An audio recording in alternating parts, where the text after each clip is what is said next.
Hola, ¿qué tal? ¿Cómo están? Pues bien, les damos la bienvenida a una actividad más de esta sexta feria del libro de Ciencias de la Salud de la Facultad de Medicina en este año 2021. Y bueno, para nosotros es un placer presentar al maestro César Saavedra, quien nos va a exponer, quien nos va a dar algunas cuestiones muy importantes, muy trascendentes sobre la integridad académica. Y bueno, pues vamos a cederle el espacio y el micrófono al maestro Saavedra. Muchas gracias. El tema que vamos a tratar hoy es sobre integridad académica en la universidad, consejos y buenas prácticas. De antemano, muchas gracias por la invitación. Estamos muy contentos de compartir nuestras experiencias con ustedes. El objetivo de esta presentación es exponer el contexto de la integridad académica en todos sus sentidos, mostrar las tendencias y los riesgos en los entornos digitales a los que nos podemos exponer como alumnos o como comunidad académica en general. La agenda de esta presentación va a consistir en hablar un poco del concepto, un poco de su origen, hablamos de los antecedentes que preceden a este término, un poco de la panorámica actual, el contexto nacional y la revisión de algunos casos en tiempo real y buenas prácticas. Entonces, en cuanto al concepto, vamos a encontrar, si nosotros nos ponemos a rastrear, no tenemos un concepto unificado, vamos a encontrar una infinidad de conceptos que hablan sobre la temática, pero en general, en este handbook de integridad académica, encontramos que la integridad académica es el compromiso y la demostración de un comportamiento honesto y moral en un entorno académico. También vamos a encontrar términos relacionados. Antes de hablarse de integridad académica, se habló de ética académica y antes de códigos de honor y ética en la investigación. También encontramos algunos conceptos de ética académica, que es un código de valores que se establecen en el proceso de enseñanza-aprendizaje y desarrollo de nuevos conocimientos científicos y culturales. Dentro del mismo handbook, como es una compilación muy grande, pues hay varias conceptualizaciones. Dentro de la integridad académica, otro término que más o menos nos gustó para presentárselos es que es un entorno de confianza, honestidad, equidad, respeto y responsabilidad para la enseñanza, aprendizaje y creación de la cultura y saberes científicos a través de códigos de ética establecidos por la institución educativa. Dentro de su origen encontramos a Donald L. McCabe. Él es considerado, ya fallecido, es considerado como el padre fundador de la investigación sobre integridad académica. Fue conocido como Don y apodado el doctor ética. Él sabía todos los tejes y manejes de los alumnos o de cualquier persona que intentara cometer algún plagio, algo de deshonestidad o que quisiera hacer trampa. Por lo mismo se enfocó más de la mitad de su vida a estudiar esta temática. Él es también fundador del Centro Internacional para la Integridad Académica. Tiene un centenar de publicaciones, esas dos son las más representativas en los libros, y publicaciones indexadas tiene alrededor de 51, ¿no? Es realmente fue muy productivo. Entonces, él es como que clave en la pieza de la integridad académica. Vamos a revisar un poco en la línea del tiempo, un poco de sus antecedentes. Antes del siglo XVI, del siglo XVII, perdón, era un lío tratar el tema del plagio, del robo de ideas, porque no había manera de cómo comprobar quién había hecho tal o cual experimento, idea o creación. Era un poquito problemático, pues, definir quién era realmente el creador. Pero aquí encontramos que en 1665 fue un punto crucial porque hubo dos revistas que empezaron a regular esta situación, dos revistas científicas internacionales que pertenecen a la Royal Society de Londres. En esta peculiaridad de estas dos revistas destaca que pues empiezan a darle reconocimiento al derecho de autor. No está todavía proclamado a nivel legislativo, pero ya se le reconocía y pues entonces muchos autores ya querían publicar ahí porque se les reconocía su trabajo. Y entonces esto pues daba pues constancia de que habían generado tal o cual idea.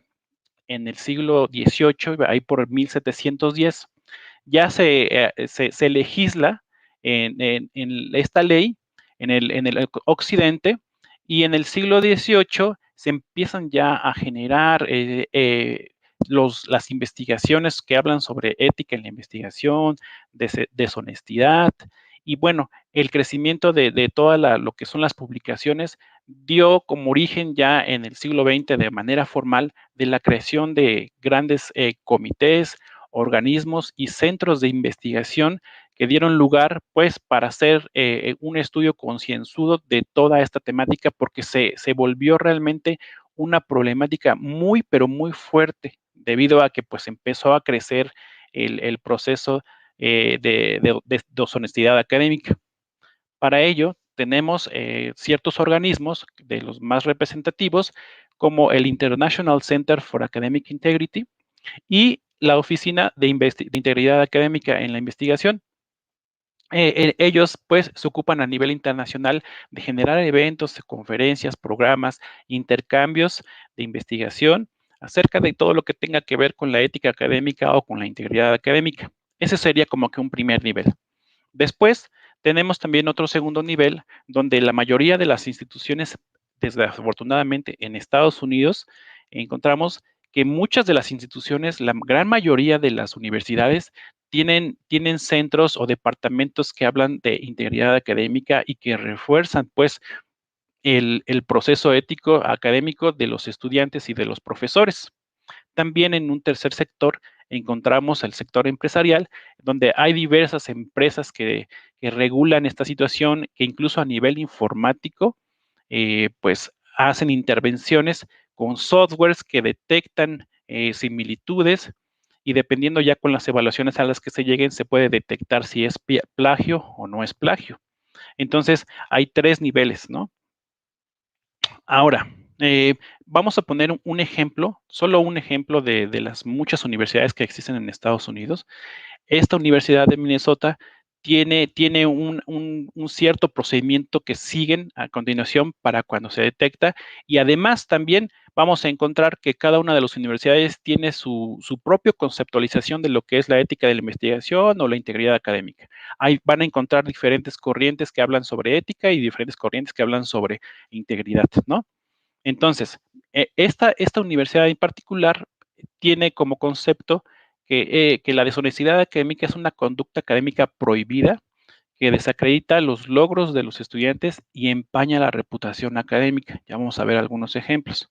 ¿Qué considera como deshonestidad académica esta universidad? Es muy importante tenerlo claro. Presentar registros falsos de logros académicos, hacer trampas en los trabajos o exámenes, alterar, falsificar o utilizar indebidamente un registro académico de la universidad, o falsificar la firma de cualquier miembro de la comunidad universitaria. Tomar, adquirir, utilizar o hacer circular materiales de examen sin el permiso del profesorado. Presentar como propio un argumento, una sucesión de ideas o una lista esquema de otro sin sin el debido reconocimiento. También tiene como asistir a una clase, completar una tarea o realizar un examen o prueba a nombre de otra persona. Alterar o ver registros informáticos, dispensar o divulgar información obtenida a través de un acceso no autorizado, modificar programas o sistemas informáticos o inferir en el uso de la disponibilidad de los sistemas informáticos o la información. Por ejemplo, aquí ellos tienen muy prohibido acceder a páginas prohibidas como las de Sci-Hub, y comprar o representar como propio un trabajo que ha sido realizado por otra persona. Presentar el mismo documento o trabajo para cumplir con los requisitos de más de un curso sin aprobación y el consentimiento del profesorado. Y aquí tenemos más o menos, en el argot de la academia se les conoce como productos salami, donde de un documento derivan más. Eh, por otro lado, también privar a otro estudiante de los materiales de estudio o investigación necesarios o impedir de cualquier manera el trabajo y la búsqueda de educación de otro estudiante. También presentar datos falsificados como recursos bibliográficos y datos experimentales o alterar los trabajos académicos, los cuestionarios y los exámenes calificados y volver a presentarlos para obtener una calificación más alta. El uso de dispositivos electrónicos para ayuda no autorizada en trabajos académicos, cuestionarios o pruebas también está prohibido. Distribuir o vender notas de video, audio o transcripciones de conferencias o presentaciones del curso. Cualquier cosa que pueda transgredir pues, los derechos de un autor lo consideran así. Entonces, bueno, ¿qué es lo que hacen una vez que dan todos estos lineamientos y criterios? El procedimiento que ellos tienen para sancionar, estuvimos viendo que pues en Estados Unidos hay dos vertientes, una que es punitiva y otra que es académica, educativa. Ahorita les voy a explicar un poco de la punitiva que está aquí. Por ejemplo, cuando allá tienen la facilidad, a diferencia de México, su legislación se los permite que otra persona pueda acusar a una persona que está plagiando. En cambio, en México no se puede. Si no acusa el titular, el que es plagiado, pues no tiene ninguna repercusión. Allá, pues cualquiera puede denunciar. Una vez que lo denuncian, el estudiante recibe una notificación justa y oportuna en un plazo no mayor de 10 días laborales de la acusación por correo electrónico. Una vez que hace esto, el estudiante debe presentarse en la oficina de conducta estudiantil y resolución de conflictos. El estudiante tiene derecho a tener 2 testigos y al menos 2 asesores de la facultad. Entonces, se llega a un acuerdo a nivel informal una vez que se aclara todo y también el estudiante se hace un informe y el estudiante tiene derecho a la apelación. Entonces, el estudiante ya cuando lleva a las personas que lo van a defender y todo eso, puede todavía apelar esto. Después se analiza el informe de honestidad académica, incluyendo la sanción impuesta en caso de que haya caído en alguna incidencia de las que se mencionaron anteriormente. Después de esto, si la sanción pues, o la acción que realizó el alumno no es muy grave, se hace, pues, digamos que a nivel informal, se le deja nada más, por ejemplo, que como sanción, que haga trabajos adicionales, que se le va a reducir, por ejemplo, la calificación, ya sea en una tarea, en un examen o en una prueba, dependiendo de lo que haya hecho. Se le reduce la calificación global, se le aplica otro examen o exámenes, y otras sanciones consideradas apropiadas por el miembro de la facultad dependiendo del caso. Generalmente, pues cada caso va a ser diferente, por eso no tienen como que una normatividad. Se analiza el caso en lo particular y se decide qué es lo que se le va a aplicar. Si el alumno es reincidente y vuelve a caer otra vez en esta situación, eh, será reportado a los asuntos académicos de la UMD, de la universidad, donde el vicerrectorado asociado para la educación de pregrado puede recomendar cualquier posible sanción disponible bajo el Código de Conducta Estudiantil. Ahí sí ya entramos en materia y vamos a delimitar qué es lo que se le va a hacer. Se le hace una advertencia o reprimenda, suspensión de los apoyos económicos de la universidad. Allá hay bastantes apoyos para que los alumnos puedan tener acceso a actividades médicas o deportivas.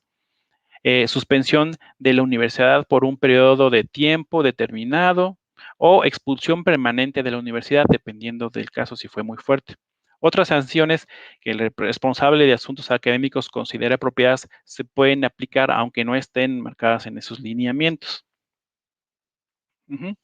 Entonces, eso más o menos fue como que en un contexto global, lo aterrizamos a un caso y ahora vamos a ver lo que hay, las aproximaciones que hay en el contexto nacional. En México, por ejemplo, lo que nos ampara en ese sentido no hay nada concreto sobre ética y sobre integridad, pero lo que nos ampara para podernos defender en ese sentido es la Ley Federal de Derechos de Autor, la cual pues protege al autor de cualquier agresión, de cualquier, digamos, robo de ideas.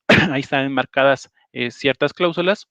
Y en particular en la UNAM, en el 2014 se creó un portal que habla sobre ética académica, donde podemos encontrar una serie de documentos, de indicaciones, de códigos de conducta que se enmarcan ahí, y también vemos, por ejemplo, que hay pues tutoriales y además te enseñan algunos lineamientos para citar, y tienen una página donde muestran un portal de encuestas que hicieron a nivel UNAM con ayuda de una empresa que se llama Turnitin, donde muestran los resultados de esa encuesta. Fue una encuesta bastante grande, y pues muestran más o menos cuál es el perfil de nuestra comunidad con relación a este tema que es la ética académica. Sería bueno que lo consultaran para que vieran de qué se trata, ¿no? Es recomendable. Ahí está la dirección.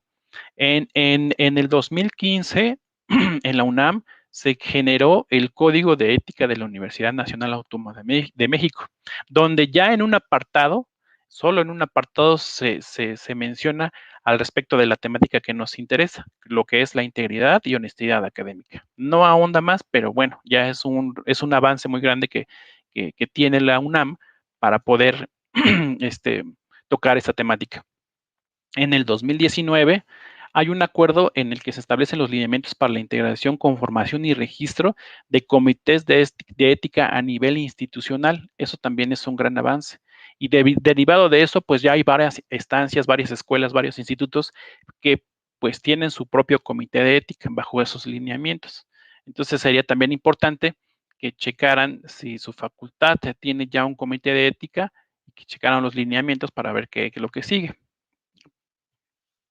En particular, una de las facultades que ha tomado cartas en el asunto es la Facultad de Derecho. Aquí tenemos cómo tienen todo un portal que habla sobre integridad académica y plagio. Además de que también tiene pues conceptos de lo que es el plagio, se basa también en organismos internacionales para determinar su propio concepto, y además tiene algunos ejemplos de buenas prácticas, de lo que se debe de hacer y de lo que puedes hacer para evitar caer en el plagio. Eso es una excelente herramienta para tomarla como en consideración. Entonces, hay algunos productos de la UNAM que son muy interesantes y que también son altamente recomendables para que los puedan ustedes ver. Están en acceso abierto. Y uno de ellos es este libro, que se llama Integridad Académica y Plagio, por Daniel Márquez Gómez y Pastora Melgar Mancilla. Tienen puntos bastante importantes que tratan dentro de sus contenidos, que les serán de gran utilidad para cualquier duda que ustedes tengan. También se encuentra en línea el reporte que les había comentado anteriormente sobre la encuesta de la percepción del plagio en la UNAM. Y otro libro también de autoría UNAM, que se llama Plagio y Ética. Son excelentes herramientas para tenerlas como de cabecera y tener en cuenta que pues realmente es una situación que nos debe de ocupar bastante. Ahora, un poquito aterrizando esto a la realidad y al contexto nacional, al día a día, pues nos hacíamos la pregunta, ¿en qué medida el propio sistema educativo contribuye a que se fomente la deshonestidad académica en las aulas? Me refiero a la educación inicial.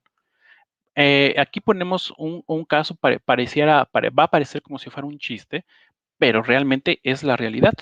Por ejemplo, ¿qué pasaba en educación básica, en la primaria específicamente? ¿Qué pasaba hace algunos años cuando todavía no había internet?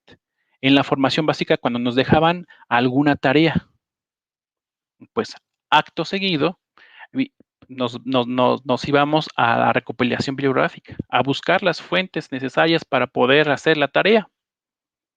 Después llegábamos a la consulta de fuentes especializadas, que generalmente, ¿qué era? Pues la papelería de la esquina, donde comprábamos ya sea la biografía o la monografía para documentarnos, para poder hacer la tarea que nos pedían. ¿Cuál es la situación que hay que observar aquí?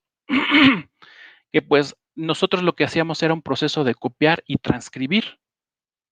Y desafortunadamente, pues eso era lo que nos enseñaban. Nunca nos dijeron que estaba mal, nunca nos dijeron que teníamos que reconocer el trabajo de los demás, que teníamos que poner la fuente de donde habíamos tomado la información y encima de eso nos ponían un 10 si cumplíamos con esa tarea. Entonces es realmente preocupante que nos vamos educando de esa manera a copiar y a transcribir y a cumplir con la tarea para hacerlo, pero en realidad estamos cometiendo pues deshonestidad académica sin darnos cuenta. Lo preocupante es que luego llegamos a la universidad con esa misma cultura y no vemos absolutamente mal, de acuerdo también a las encuestas, que pues esto esté mal hecho, porque nosotros estamos cumpliendo con hacer lo que nos piden, aunque lo estamos haciendo mal. Estamos copiando y transcribiendo en ese momento. ¿Qué pasa pues ahora en la actualidad? Ahora con la llegada de Internet, algunos autores le llaman ahora neoplagio. Pues ahora lo que hacíamos antes, ahora se convirtió en un copy-paste. No sé si recuerdan los primeros copy-pastes que se hacían, donde nos pedían una tarea y quien tenía acceso a Internet hacía el famoso copy-paste y el resultado era esto. Los profesores en un principio no se daban cuenta que era un copy-paste, y bueno, es tan evidente que ahí saber ahora nos parece tan normal que copiábamos y pegábamos y ni siquiera justificábamos ni quitábamos hipervínculos, pero en la medida que los profesores se fueron dando cuenta que pues eso lo estaban haciendo y lo fueron prohibiendo, se fueron también modificando un poco las conductas de los estudiantes y ya fueron arreglando los textos, a pesar de que pues sigue siendo un copy-paste, pero ya no se ve tan evidente con los hipertextos. Entonces, seguimos de alguna manera en las nuevas generaciones cultivando ese tipo de cultura. Ahora dicen no copies ni pegues, pero realmente no se revisa, en muchas de las ocasiones no se revisa por parte de los profesores y se sigue educando de esa misma manera. Es preocupante realmente. Una también de las situaciones que no podemos dejar de mencionar que ha tenido pues mucho conflicto en la actualidad, pues es la compra y venta de tareas en línea. Quien puede, esta situación también es muy común. Hay bastantes portales de esta categoría donde se compran y se venden tareas, incluso donde contratan alumnos que tienen la expertise en las temáticas y en el uso de las herramientas informáticas y de los temas los contratan para hacer tareas de otras personas. Entonces, eso hay que tener mucho cuidado. Y como no podemos dejar de mencionar en la actualidad, ya más reciente, el uso de la inteligencia artificial. ¿Y en qué sentido, en qué sentido y cómo nos puede perjudicar esto? Y bueno, ya se está utilizando. Aquí lo que hay que notar es que en la medida que se van, digamos que poniendo más estrictos para la entrega de tareas, para que no hagan el copy-paste, pues por otro lado también alumnos que son hábiles en las cuestiones informáticas y de códigos han generado software que, que emulan pues hacer una tarea sin copiar y pegar. Y ahorita lo vamos a ver. Incluso ahora hasta se ve de buena manera que en las redes sociales más famosas, o si no más famosas, en los muy populares como TikTok, YouTube, se promueven herramientas que, que hacen resúmenes y tareas gratuitas, de manera gratuita. Nada más uno tiene que copiar, pegar el software de inteligencia artificial, hace la modificación y ya es un poco más difícil para el profesor detectar que haya un plagio ahí. A pesar de que pues hay herramientas para detectar las coincidencias y el plagio, este tipo de software probado, eh, eh, pues, pues burla a este tipo de sistemas, ¿no? Que sirven para detectar plagio y es realmente preocupante porque se popularizan de una manera tan increíble, pues se viraliza y pues cada vez están siendo más usados. Y cuando el profesor no tiene el conocimiento para hacer la detección de esta situación, pues el alumno pasa como si nada, como si realmente hubiera hecho el trabajo. Entonces hay que tener también mucho cuidado en ese sentido, ¿no? En particular, a los softwares que me refería para resumir son estos. Uno que se llama Paraphrasist y otro que se llama Resumer. Estos dos softwares sirven para hacer, cuando uno copia y pega, uno copia, pega el documento ahí y el software hace el cambio de algunas palabras. Aunque bueno, cuando realmente hay una revisión por parte del profesor, realmente uno sí se da cuenta cuando alguien pasa el software por aquí, porque no es tan perfecto, todavía no tiene pues suficiente coherencia, la suficiente hilación, la correlación entre párrafos e ideas. Si nos ponemos a revisar a conciencia el documento, pues te das cuenta que realmente están utilizando este tipo de software. Pero lo preocupante, que como todo esto es perfectible, existen ya softwares más adelantados que incluso sirven para generar documentos a partir de una idea. Nosotros nada más lo único que tenemos que poner aquí es alguna idea, algún concepto que nosotros queramos trabajar y el software empieza a jalar información de diferentes sitios y empieza a generar un documento. Todavía, pues, incluso este tipo de documentos, uno de ellos lo prohibieron porque realmente estaba muy avanzado pues era casi imperceptible para cualquier profesor que hiciera alguna revisión. Entonces, o incluso para cualquier software que hiciera alguna revisión. Entonces, es importante que tengamos ojo y también un poco de criterio de ética para el uso de estas herramientas, sobre todo también para los profesores. También encontramos en la red que existen softwares que te generan artículos de investigación. Y hay, por ejemplo, en el sector médico, no sé si sepan, pero en el sector médico es una de las áreas donde más encontramos el plagio, donde más encontramos, tanto así que existen portales para la retracción de artículos científicos en el área médica. Y luego nosotros nos llevamos la sorpresa cuando estamos consultando alguna base de datos, cuando abrimos el artículo tiene con letras rojas una palabra que se llama retracted. Entonces, es muy importante porque se han detectado este tipo de situaciones, además de que también existe una gran comunidad que únicamente es y sirve para acusar a quien cometa ese tipo de plagio.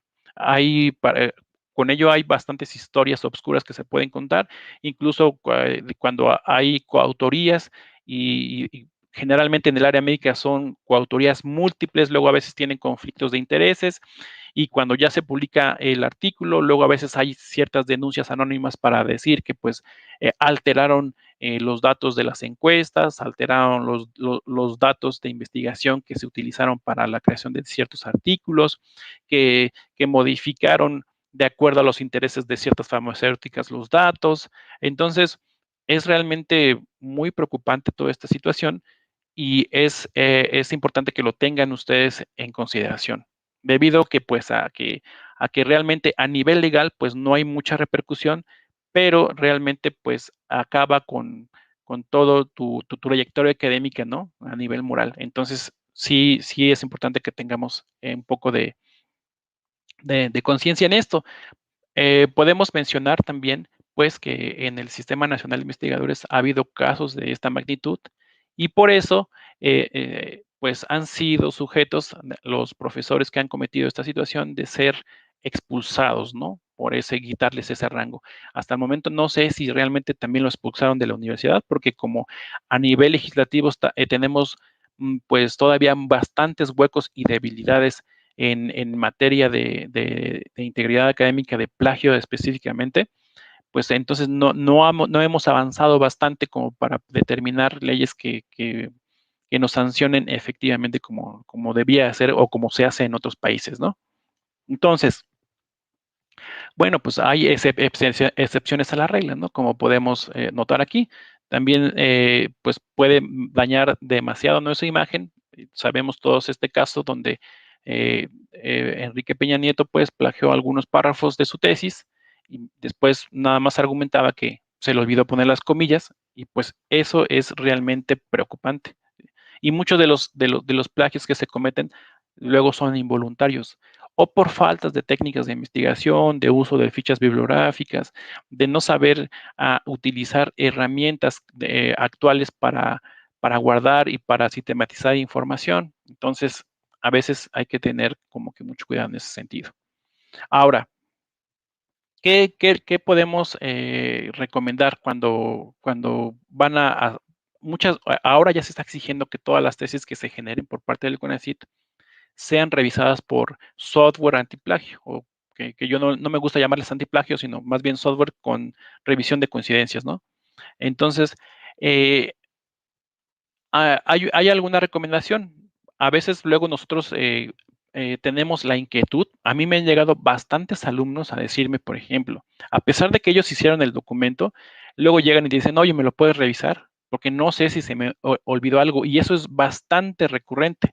Y sobre todo más en el área médica, que tienen bastantes cosas que hacer y que siempre están muy ocupados, están sobrecargados de trabajo.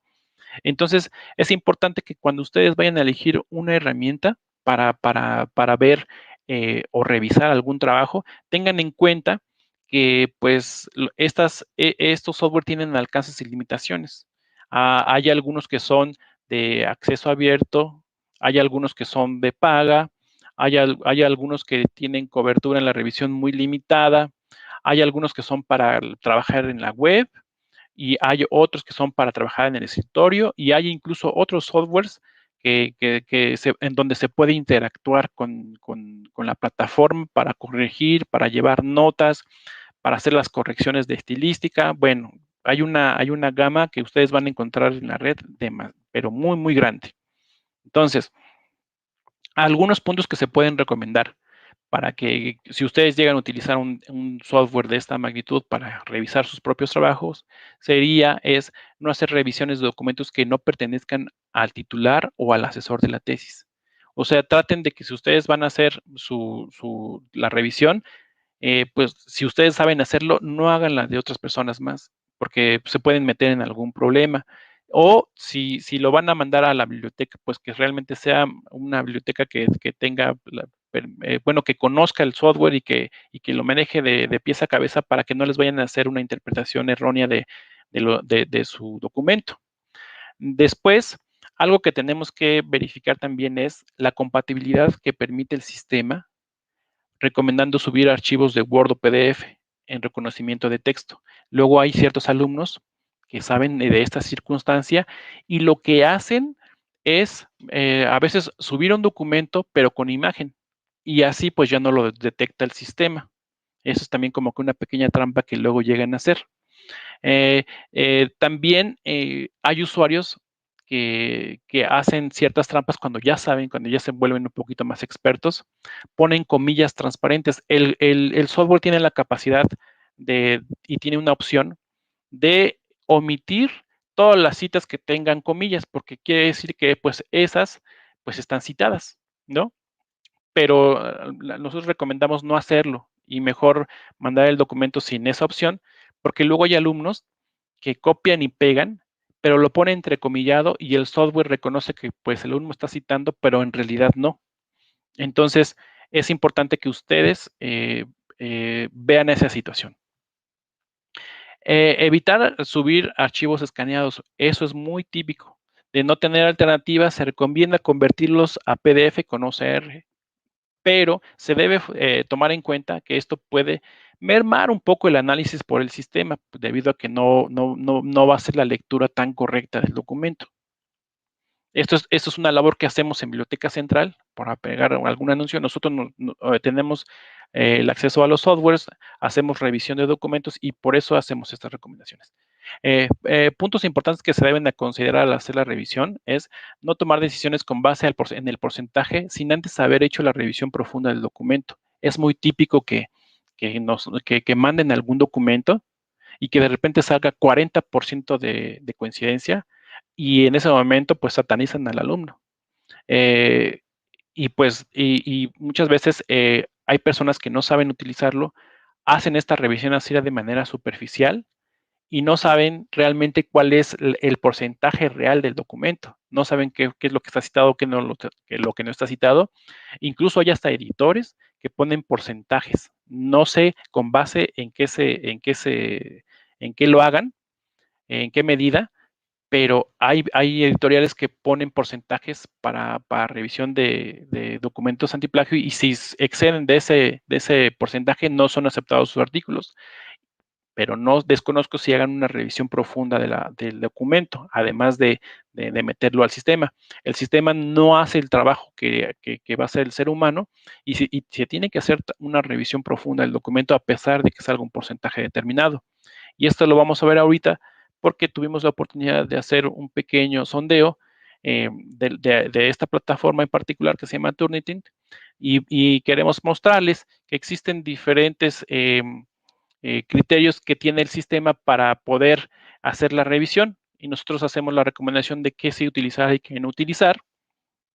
Se pueden excluir las citas, como les había dicho, excluir las bibliografías, excluir frases que vayan con un determinado número de palabras, y excluir coincidencias pequeñas. Todo esto pues acumula porcentaje de coincidencia. Entonces, por eso no es tan recomendable que se utilice el porcentaje de coincidencias como una métrica para avalar o rechazar algún artículo, porque no es posible, porque se tiene que hacer una revisión profunda, a menos de que tengan criterios muy, muy específicos de cómo se hace la revisión. Ajá. Entonces, unos puntos importantes que se deben considerar hacer la revisión: no depositar el documento, tesis o artículos. Si son actividades con retroalimentación, es recomendable mejor no hacerlo con depósito, porque cuando hay ciertos sistemas que te permiten y que dicen que son gratuitos, te dicen que puedes subir el documento, pero no te están diciendo que lo están almacenando ese documento. Entonces, pues obviamente cuando tú lo vuelves a revisar te puede alterar tu porcentaje de coincidencias. Entonces hay que tener mucho cuidado. Este software en particular te permite no depositarlo para que no suceda eso, o te permite también hacer la configuración a un documento si lo vas a estar revisando consecutivamente o de manera consecutiva. Eso es muy importante que lo puedan ver. Entonces, en la revisión que hicimos a una cierta cantidad de documentos, nos encontramos esto, ¿no? Cuando nosotros no utilizamos los filtros y no hacemos revisión del documento, el porcentaje primario de los documentos entregados fue de 27. Y cuando ya hicimos la revisión exhaustiva de cada uno de las coincidencias, bajó al 12. Entonces, eso es muy importante que lo veamos. Y hay personas que no hacen esta revisión y nada más emiten el informe de coincidencias, es decir, suben el documento, emiten el informe de coincidencias, sale el porcentaje y automáticamente empiezan a calificar al alumno. Entonces, eso es incorrecto. Para que cuando ustedes reciban una revisión, es importante que les digan qué criterios utilizaron para la revisión y hasta qué nivel de profundidad hicieron la revisión una vez que está emitida el informe por el software, ¿no? Entonces, como pueden ver, analizamos tesis y artículos, y los porcentajes de entrada y de salida sí varían bastante. Entonces, es muy frecuente que esto suceda y que lo tengan ustedes en cuenta, porque sobre todo en la comunidad en la que ustedes pertenecen de medicina, hay mucho proceso de revisión con este tipo de softwares. Y si ustedes desconocen las características propias de un sistema, pues luego muchas veces ni siquiera les dicen en qué fallaron, nada más dicen tu porcentaje es tanto y tu documento no vale nada, ¿no? Entonces eso hay que tenerlo cuidado. En la práctica, ¿qué hacemos nosotros en Biblioteca Central? Lo que hacemos pues es subir un documento, hacer la revisión del documento, de la coincidencia. En este caso estamos viendo cómo hay una coincidencia de la palabra el hasta donde termina el internet. Nos dice aparentemente que está citado, aunque está mal citado por la puntuación, o sea, está mal citado por la puntuación, pero bueno, eso no nos interesa. Hacemos luego también la sugerencia de que pues tiene una mala cita, y vemos que pues coincide con el trabajo allá arriba expuesto. Lo que nosotros hacemos, no nos quedamos ahí y hacemos una revisión profunda. Solicitamos a la entidad que nos deje ver el documento, y a veces sucede esto, ¿no? que hay entidades que no permiten visualizar. Entonces ya nos quedamos en la incógnita de pues, quién fue realmente el autor de esa fuente, de esa coincidencia. Entonces, otro de las coincidencias que son muy frecuentes es esto. Cuando el autor, por ejemplo, copia y pega, pero cambia una palabra o dos, y con eso hace pensarle al lector que ya hizo una paráfrasis, ¿no? Eso es muy frecuente. Y cuando ya vemos la revisión, cuando ya vemos que realmente de dónde pertenece, nos damos cuenta que el documento no existe. Es probable que el autor esté ahí inventando algunos datos. O que ya haya caducado la página donde tomó la información. Es por eso también muy importante que ustedes tengan un criterio muy agudo para que utilicen las fuentes bibliográficas, que no sean de cualquier página, porque luego a veces cuando se quieren verificar no es posible llegar a ellas. Entonces aquí tenemos otro caso, donde también a veces copian, pegan, no hay digamos que no hay un autor, no se cita, y cuando uno quiere secarlos, pues están en este portal que se llama DocPlayer, y vean cómo pues ahí está la coincidencia, pero realmente el software no tuvo la capacidad de ir a donde realmente estaba esta fuente.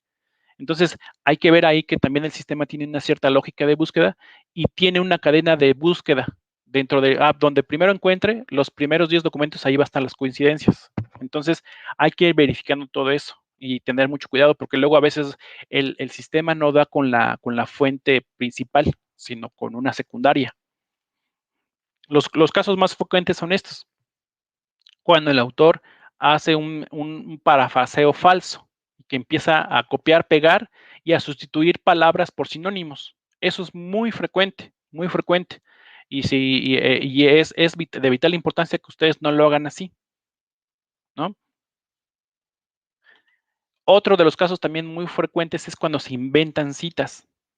Aparentemente ahí está citado, eso si yo lo pongo en el software que me lo omita porque es correcto, ¿cómo sabe el software que es correcto o no? Pues eso no lo sabe el software. Tenemos que investigar una a una, para eso estamos, para hacer la revisión de cada una de las citas que se utilizan. Y aquí nos dimos cuenta que aparentemente pues hace una cita muy correcta, tiene la paginación y todo, pero ¿qué pasa? Cuando vemos y buscamos cuál es el origen de esa cita para hacer la corroboración, nos damos cuenta que pues no existe el documento y que dijeron, pues, ¿cómo puede ser posible que haya sido así? Entonces, volvemos a revisar el documento a ver qué fue lo que pasó. Vamos a la lista bibliográfica y vemos la obra que está citando. Y decimos, bueno, pues vamos a buscarla por otro lado porque no pudimos hacerlo a través del sistema. Y cuando vamos a revisar el documento, generalmente hasta lo puedes loguear para saber, ¿existe realmente el documento? Vemos que está en la plataforma de Redalyc. ¿Y qué pasa?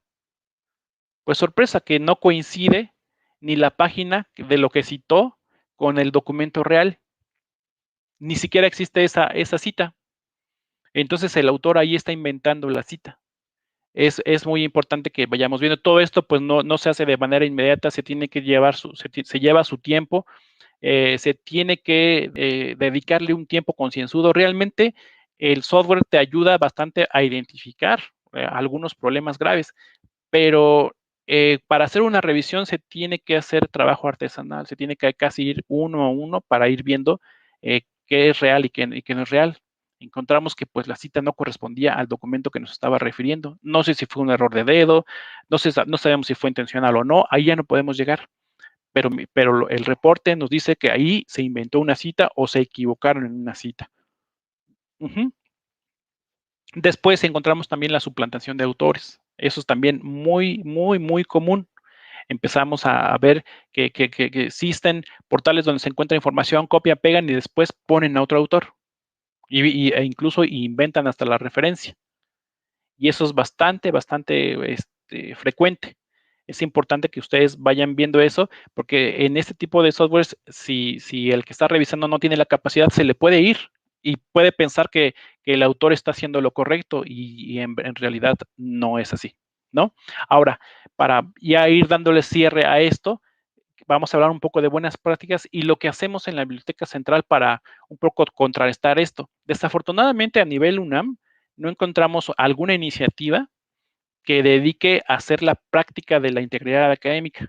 Sí hay lineamientos, hay libros, hay algunos criterios, pero ¿qué se está haciendo con el alumno directamente? ¿Cómo se está trabajando a pie con él? No hay realmente mucho o, no, o por lo menos no está de forma explícita en los portales, casi de ningún portal.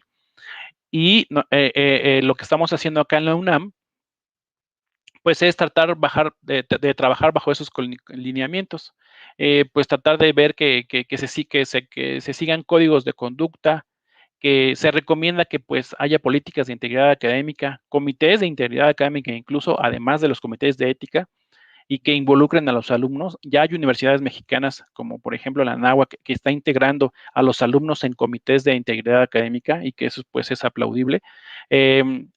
Debemos también mostrar las sanciones claras y los procesos transparentes con la representatividad estudiantil.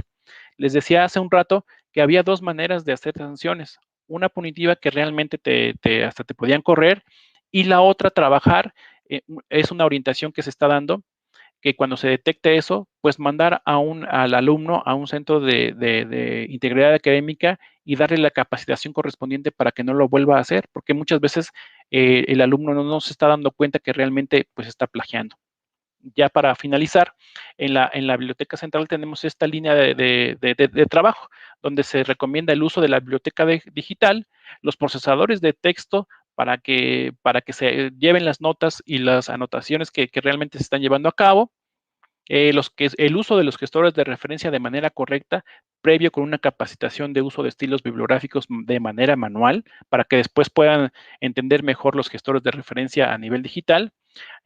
Usamos también un poco de los correctores gramaticales para cuando van a publicar algún artículo en inglés y pues pueden ayudar. Los traductores, herramientas antiplagio, también les recomendamos cómo usarlas o podemos hacer nosotros la revisión, y algunos índices bibliométricos de impacto que les recomendamos usar para hacer las búsquedas de información. Una de las recomendaciones es la creación de comunidades de aprendizaje a nivel virtual. Estamos en contacto para saber qué es lo que están haciendo y nosotros hacer las correcciones. Y en la Biblioteca Central tenemos acceso al uso de software para identificación de coincidencias, y pues lo que hacemos es recomendamos luego al alumno, le recordamos hacer fichas de trabajo, pero ya a nivel digital, ¿no? Le decimos cómo llevarlas a cabo, cómo controlarlas y cómo gestionarlas. Se sigue utilizando pues el copy-paste, hemos detectado, no se usan comillas y nosotros trabajamos sobre todas estas problemáticas. Las iniciativas en concreto de lo que se hace aquí es que tenemos programas de alfabetización informacional, alfabetización mediática y alfabetización científica para los alumnos.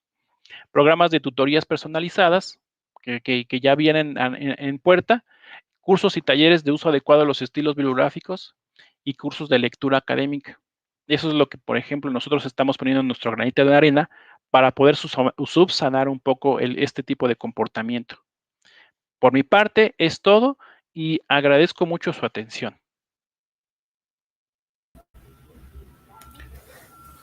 Maestro Saavedra, muchísimas gracias por su exposición, por el trabajo que vienen realizando usted y el equipo de Biblioteca Central. De verdad es un tema muy álgido, muy pertinente, que bueno, tiene una transversalidad muy importante y que deberían retomarse, y el marco jurídico, por supuesto, es vital. Qué bueno que se están haciendo, ojalá que sea de su interés del público, y evidentemente lo que nos resta es darle las gracias e invitarlos a seguir con las actividades que ha preparado esta sexta feria del libro de Ciencias de la Salud. Por mi parte y por nuestra parte de todos, un agradecimiento. Muchas gracias. Gracias.